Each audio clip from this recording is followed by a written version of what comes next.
बिस्मिल्लाहिर्रहमानिर्रहीम। आज 5 अगस्त है और जो हाई 2027 पे भाई बहन जा रहे हैं वो बैंक अकाउंट के रिलेटेड कुछ कंफ्यूज हैं।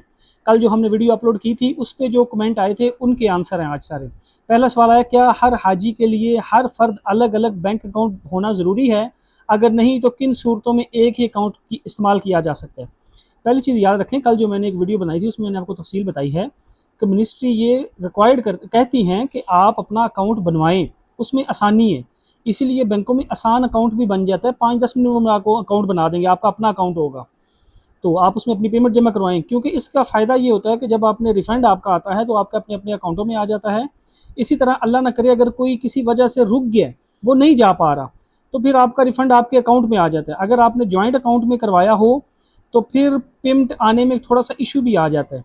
तो मिनिस्ट्री के पास थोड़े बहुत ऐसे स्कैंडल गए हैं बैंकों की तरफ से भी, कुछ हाजियों पुरानों की तरफ से भी, जिसकी वजह से मिनिस्ट्री ये चाहती है कि आपका अपना अपना अकाउंट हो। जैसे हम नॉमिनी अपना अपना देते हैं ना, एक ही नॉमिनी सब पे नहीं दे सकते, इसी तरह अकाउंट भी अपना अपना हो। जब आप इस मामलों को पहले से ही क्लियर रखेंगे तो बहुत आसानी रहेगी, कोई परेशानी किसी किस्म की आएगी नहीं। तो अकाउंट खुलवाना कोई मुश्किल काम नहीं है। जब आप रजिस्ट्रेशन बैंक में करवाने जाएंगे और आसान अकाउंट खुलवा लें, बाद में बेशक उसको यूज़ भी ना करें। जो ऑनलाइन करवा रहे हैं वो क्या करेंगे? अब मैं थोड़ी सी चीज़ें बता दूं, ये लाजिम नहीं है कि सबका अपना अकाउंट होना चाहिए, बेहतर है। आज जैसे मिसाल किसी का कंबाइन अकाउंट है, में हस्बैंड वाइफ हैं, दोनों अपना इक्वल अकाउंट यूज़ करते हैं तो ठीक है, वो एक ही से चलने दें। इसी तरह बाप बेटे, जब बाप अपनी फैमिली को लेके जा रहा है वो अपना अकाउंट यूज़ करता है तो ठीक है, एक ही चलने दें। इसी तरह बेटा अपने माँ बाप को हज करवा रहा है या कोई तरतीब है, वो अपना ही अकाउंट चलने दें।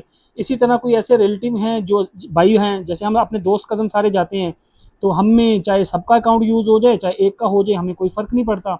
तो ऐसे अगर किसी का हो तो वो कर सकते हैं, लाजिम नहीं है कि इसको आप लाजिम का दर्जा ले लें, बेहतर है कि होना चाहिए। और मैं खुद भी इसको प्रेफर करता हूँ कि जो मिनिस्ट्री चीज़ें के बोलते हैं ना, रिक्वायरमेंट उनकी होती है, उनको आप पूरा किया करें। उसमें बहुत हिकमतें होती हैं। वक्ती हम थोड़ी सी अपनी वो सुस्ती कह लें कर जाते हैं, बाद में जब फिर अल्लाह ना करे 1,60,000 हाजी है, उसमें से थोड़ों को भी कोई मसला पड़ता है, जैसे अभी 2025 के अभी तक पैसे 10,000 हाजी के बैंकों के पास हैं, तो सोचो वो पीछे स्कैंडल तो यही है ना, मसले यही हैं। इस वजह से कहा जाता है। हाँ, अगर किसी ने अपना अकाउंट उसमें इकट्ठे में ही चलवाना है तो वो चल जाएगा, ऑनलाइन में भी चल जाएगा। ओवरसीज़ हैं जो कहते हैं हमारा तो पाकिस्तान में अकाउंट ही नहीं है, तो आप अपने किसी भी रिलेटिव का अकाउंट चला सकते हैं। तो आप थोड़ा सा वेट कर लें, जैसे रजिस्ट्रेशनें शुरू होंगी बहुत सारी चीज़ें आपकी तब भी क्लियर होंगी। याद रखें, हर बार 10-15% अपडेट चीज़ें होती हैं, वो कुछ सवालों जवाब आगे पीछे होते रहते हैं।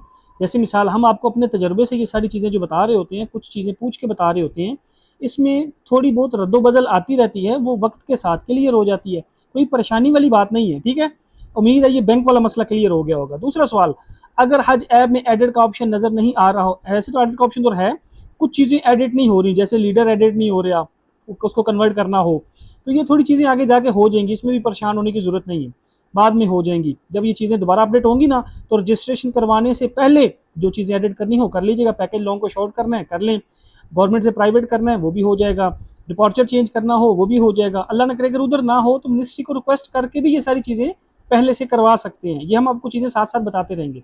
अगर कोई शुगर, ब्लड प्रेशर, दिल का मर्ज हो तो क्या इसके लिए हज पर जाना, अकेले जाना चाहिए या किसी मुआवन साथ? अगर तो वो सीरियस हैं, काफ़ी सीरियस, तो ऐसों को तो जाना ही नहीं चाहिए। मिनिस्ट्री इन जैसे ऐसों को लोगों को मना करती है। हाँ, लेकिन वैसे कोई तंदुरुस्त है, यहाँ भी सर्वाइवल उनका अच्छा है, मेडिसिन खा रहे हैं, तो वो 100 बिस्मिल्लाह जाएँ। साथ अगर मैसे भी मैं कहता हूँ, अगर कोई बुजुर्ग माँ बाप जा रहा हो तो साथ जवान बेटा जाना चाहिए, कोई भी हेल्पर की नीयत से, उसको बहुत अजर मिलेगा, बहुत ज़्यादा, बल्कि वो दुआएं ले लेंगे जो वैसे नहीं मिल पाती, तो जाना चाहिए। अगर कोई ज़्यादा चलने फिरने की इस्तार ना रखता हो तो इसके लिए हज के दौरान क्या बेहतर इंतज़ाम है? कोई बेहतर इंतज़ाम नहीं, आपने चलना खुद ही है। सारा हज चलना ही है, तो चलना आपको खुद पड़ेगा। कोई वहाँ किसी को हेल्पर की उम्मीद रख के कोई भी ना जाना, वहाँ कोई हेल्पर ऐसा वैसा कुछ नहीं होता, जो करना है आपने खुद करना है। क्या मक्का और मशायर, मीना, अरफात, मुज़दलिफ़ा में व्हील चेयर आसानी से दस्तयाब होती है? आप अपनी ले के जाइएगा पाकिस्तान से ही, अगर कोई रेगुलर यूज़ करता है सबसे बेस्ट वो है। वहाँ की ख्वारी से बचने के उसका एक प्रोसेस होता है, लेकिन मैं कहता हूँ कि अपनी अगर कोई रेगुलर व्हील चेयर यूज़ करता है तो कंफर्टेबल अच्छी व्हील चेयर यहीं से लेके जाए, उसका तो वेट भी काउंट नहीं होता, तो अपनी लेके जाएँ पाकिस्तान से। अगर किसी को लेटने में दुश्वारी हो या सेहत की वजह से ख़ास सहूलत दरकार हो तो क्या मुज़दलिफ़ा ऐसी कोई सहूलत ऐसी नहीं होती जी, सब चीज़ें इक्वल होती हैं, कोई एक्स्ट्रा सहूलत किसी को नहीं मिलती, ये चीज़ याद रखिएगा। जिसको ये लेटने का ऐसा वैसा मोरों का मसला हो, उनको थोड़ा सर्वाइवल ही बस करना पड़ता है। अगर ऑनलाइन पेमेंट कर दी है तो क्या इसके बाद भी बैंक में जाकर कोई दस्तावेज़ या इजाफी कार्रवाई करना ज़रूरी होती है? नहीं, कुछ भी नहीं होगा। ऑनलाइन वाले सारा प्रोसेस ऑनलाइन कर सकेंगे, ए टू जी। मैं भी इस बार इंशाल्लाह ऑनलाइन ही सारी चीज़ें करूँगा, ताकि साथ साथ आपको बता सकूँ। मैं शायद इस बार बैंक ना जाऊँ। अगर किसी ने, क्योंकि 70% चीज़ें तो हमने वैसे ही कर दी हुई हैं, पीछे रह क्या गया? अकाउंट लगाना है, नॉमिनी लगाना है, और मेडिकल सर्टिफिकेट लगाना है, वो भी आपको तरीका बता देंगे, तो बस वो करना है। मेडिकल सर्टिफिकेट मिनिस्ट्री जब अपलोड करेगी फिर आपको दे देंगे, क्योंकि इसके इस पे क्वेश्चन यही आता है, मेडिकल फॉर्म कैसे फिल करना है, कैसे मिलेगा, कौन देगा, वो हम आपको बता देंगे जब टाइम आएगा। अगर किसी ने ग्लासेस या टोपी पहनकर अपनी तस्वीर अपलोड कर दी हो तो क्या वो कबूल हो जाएगी? जी, अगर कबूल हो गई तो वेल एंड गुड, ना हुई तो टोपी के बगैर दे देंगे, कोई मसले वाली बात नहीं। मोस्टली हो जाती है, वो भी एक एहतियाती तदाबीर होती है। जैसे मेरी सर के ऊपर कैप है, मेरा पूरा चेहरा दिख रहा है तो कोई बात नहीं, बहन ने स्काफ किया हुआ है लेकिन पूरा चेहरा दिख रहा है, कोई बात नहीं, चल जाता है। एक मिसाल, अल्लाह ना करे ना चले तो ना सही, उतार के दोबारा भेज देंगे, कौन सा मसला है। वाइट बैकग्राउंड वाली तस्वीर में क्या टोपी या ग्लासेस पहनकर तस्वीर दी जा सकती है? जी, दी, मैं देता हूँ। टोपी पहन के मेरी चल जाती है, आपकी भी इंशाल्लाह चल जाएगी, ना चली तो दूसरी दे देंगे। अगर पासपोर्ट पर दाढ़ी के बगैर तस्वीर हो लेकिन अब दाढ़ी रख ली हो, या पासपोर्ट पर दाढ़ी वाली तस्वीर हो और बाद में मुश्किल में शक्ल में तब्दीली, आप कुछ फ़र्क नहीं पड़ता, आपका काम चल जाएगा, उसमें परेशान नहीं होना। असल तो उसमें स्कैनिंग होती है ना, तो परेशान ना हों, वो काम चल जाता है। ख़वातीन आ गया। अगर किसी ख़वातीन की उम्र 50 साल या इससे ज़्यादा हो और अपने वालदा या किसी दूसरी ख़वातीन के साथ जाना चाहें लेकिन इसके साथ महरम ना हो तो क्या वो हज पर जा सकती हैं? जी, नहीं जा सकती। कानूनी तो जा सकती हैं, शरन नहीं जा सकती। बाकी जिन्होंने जाना है वो जाने, उनका काम जाने। ऐसी ख़वातीन बहनें हमारी मसला भी ना पूछा करें, मैं मसला नहीं बताता। और क्यों कि वो मसला समझने के बजाय उलझते हैं, जो कि गलत है। तो महरम के बगैर कोई भी ना जाइएगा, वहाँ अच्छी खासी मुश्किल होती है। और महरम के बगैर औरत का वैसे ही सफ़र करना मना है।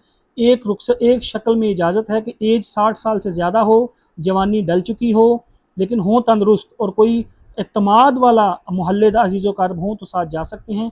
लेडीज़ मिल के ये वो जाना बिल्कुल गलत है। शरन, अगर किसी, और शरीयत अल्लाह और अल्लाह के रसूल की है, किसी गवर्नमेंट या किसी अदारे की नहीं है। अगर किसी खातून के साथ चाची, ताई, खाला या कोई रिश्तेदार हो और ऐसा रिश्तेदार के साथ इसका अपना महरम मौजूद हो तो क्या वो ख़वातीन भी इस ग्रुप के साथ बग़ैर अपने महरम के नहीं जा सकती? ये भी नहीं जा सकती। खैर, ये मैं कई बार मसला बता चुका हूँ, ये तो एक अलग चीज़ें हैं। बाकी अगर इसके रिलेटेड आपका कोई क्वेश्चन है जो हज की चीज़ों के रिलेटेड हैं तो आप पूछ लीजिएगा, मैं बता दूंगा। मोस्टली पिछली जो 4-5 वीडियो मैंने अपलोड की हुई हैं उनको देख लें, उसमें मैं सब कुछ बता चुका हूँ। अब तो कोई पीछे क्वेश्चन ही नहीं रहता। इसके बावजूद मैं ये कहता हूँ, मैं सबसे ज़्यादा काम व्हाट्सअप चैनल पे करता हूँ। जैसे पिक्चरें वहाँ अपलोड होती हैं, वॉइस नोट की डिटेल वहाँ चलती रहती हैं। तो हज उमरा इन्फो के नाम से व्हाट्सअप चैनल है। ज़ाहिर बात है वो शेयर पे नहीं, उस पर सर्च पे नहीं आता व्हाट्सअप पे। तो मैं जहाँ जहाँ वीडियो अपलोड करूँगा यूट्यूब के डिस्क्रिप्शन में या बाकी जगहों की, उसमें मैं ना उसमें ऐड लगा दूंगा, टिकटॉक सब जगहों पे भी। तो आप वहाँ से उस पर लिंक पे आ जाएँ, तो मुझे अल्लाह के यहाँ यकीन है वहाँ आपको काफ़ी चीज़ें मिलती रहेंगी। तो तब तक दुआ में याद रखें, जो आगे अपडेट आएगी इंशाल्लाह वो आपको बता देंगे। जल्द से जल्द रजिस्ट्रेशन शुरू हो जाएंगी, साथ साथ आपके चलते रहेंगे। दुआ में याद रखें, कहा सुना माफ़ है। अल्लाह हाफ़िज़।